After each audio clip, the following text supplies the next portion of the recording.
திருப்பரங்குன்றத்தில் தீபம் ஏற்ற வேண்டும். கார்த்திகை மாதம் எல்லா வீடுகளிலும் 30 நாட்களும் தீபம் ஏற்றுவார்கள். கடைசியாக ஒரு திருக்கார்த்திகை அன்னைக்கு சொக்கப்பானை கொளுத்துவார்கள். திருப்பரங்குன்றத்திலே தீபத்தூண் இருக்கிறது.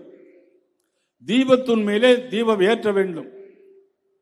வெகு நாட்களாக கிடப்பிலே வழக்கு மன்றத்திலே வழக்கு நிலுவையிலே இருக்கிறது.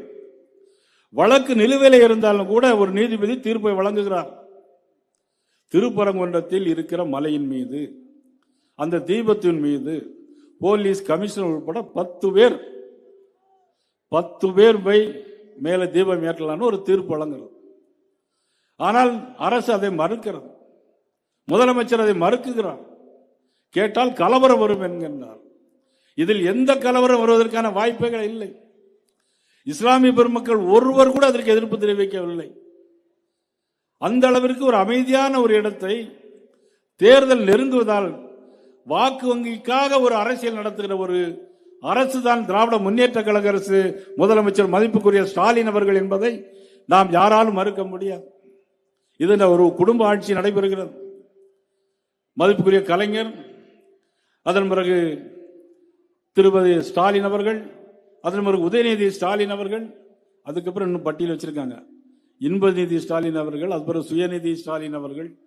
இப்படி ஒரு குடும்ப ஆட்சி நடத்துவதற்காக ஒரு அரசு ஒரு கூட்டணி நடைபெற்றுக் கொண்டிருக்கிறது. திருமாவளவன் அவர்கள் கூட சொல்கிறார்கள், நாங்கள் போராட்டம் நடத்துவோம் என்று.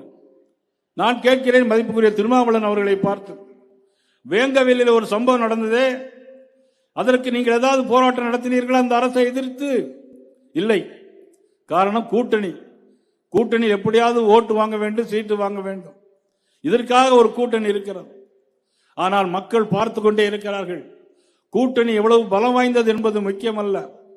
எத்தனை கூட்டணி வந்தாலும், எவ்வளவு பணங்கள் செலவு பண்ணாலும் வெற்றி பெறுவது தர்மம் நிச்சயமாக வெல்லும் என்பதை பல தேர்தல்களில் நான் பார்த்திருக்கிறேன்.